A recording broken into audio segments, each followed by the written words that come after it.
Another massive show of force.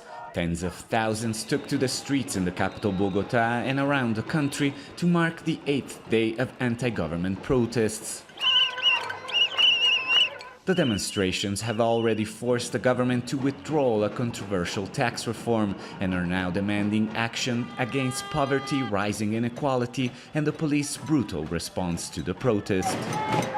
At least 24 people have died and 80 are reportedly missing.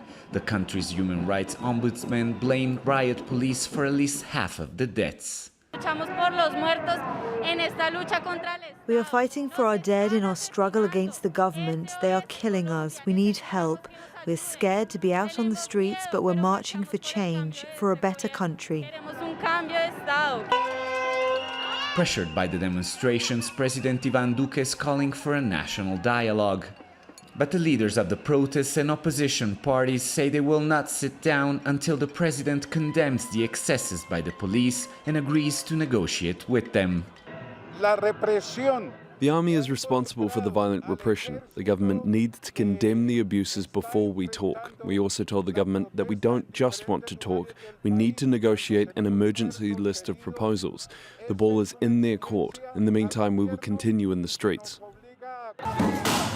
Wednesday's rallies were preceded by another night of clashes. 30 civilians and 16 police officers were injured in Bogota, and a number of neighborhood police posts were set on fire, in one case with officers inside.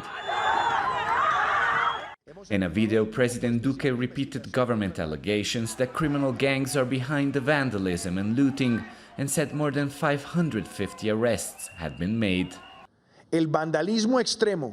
The extreme vandalism and urban terrorism that we are observing is financed and articulated by drug trafficking mafias, as denounced by the Attorney General. To confront them, we have designed a joint strategy against vandalism at the national level that is already yielding results.